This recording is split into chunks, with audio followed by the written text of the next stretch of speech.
Hi guys, it's me your mom, si Dij, a stay-at-home mom living here in Riyadh. So for today's video, isamahan nyo nga ako mag-unpack or mag-organize ng aming ref gamit itong mga nabili kong organizer dito sa Tigpa 5 Riyals na store dito sa Riyadh. Kung i-compare mo kasi yung price ng sa online shopping at dito sa 5 Riyal store, mas mura naman talaga dito sa Kamsa-Kamsa. Naman talaga halos mga 50% ng mga gamit namin sa kusina ay sa Kamsa-Kamsa nga namin binibili. Syempre, alam niyo naman kung saan nga tayo mas makakamura ay dun tayo, diba? Kaya naman nga, pasensya na dun sa mga nagko-comment na nahingi nga ng link para dun sa mga iba kong gamit dito sa kusina. So, ayun na nga, binuksan ko na pala dito yung isang set ng Tupperware. Bali, dalawang set pala yung binili ko na meron siyang tatlong Tupperware. So, 5 Riyals lang yan isa. So, equivalent siya sa almost 70 pesos. O, diba? Sa halagang 10 Riyals or equivalent 150 pesos, meron akong 6 na pirasong Tupperware. At baka kung sa online shopping ko nga binili yan, magkakahalaga ng 50 Riyals. So, around siguro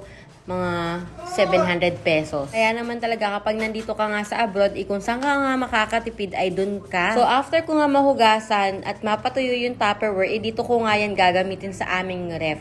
As you can see ay punong-puno nga at 'di ba? Ang pangit niya tingnan. Sa benefits ng panonood ng mga vlogs ng mga kumamis natin is nakakakuha tayo ng idea kung paano nga natin papagandahin yung ating kitchen, yung ating bahay, di ba? So, mapunta naman tayo dito sa aming mini kitchen yarn. As you can see, walang cover itong ilalim ng lababo namin. Kaya naman, naisipan nga namin bumili ni Daddy ng parang tablecloth na possible na pwedeng gawin namin na cover.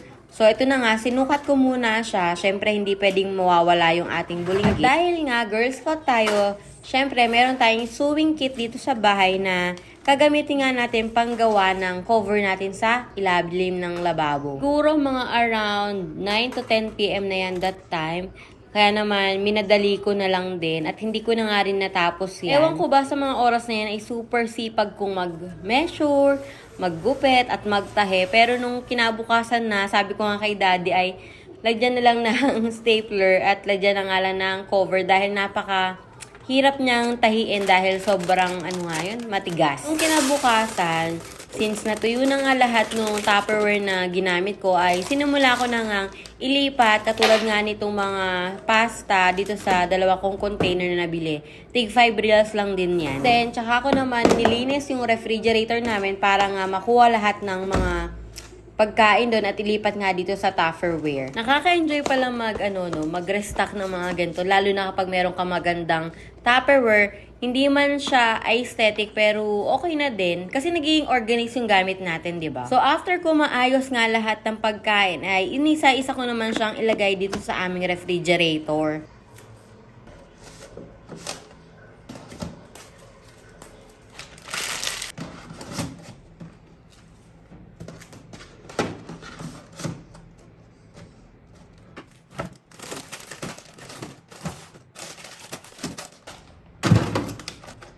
Very satisfying pala talaga yung pag-aayos ng mga ref, lalo na organize siya. Napakagandang tingnan.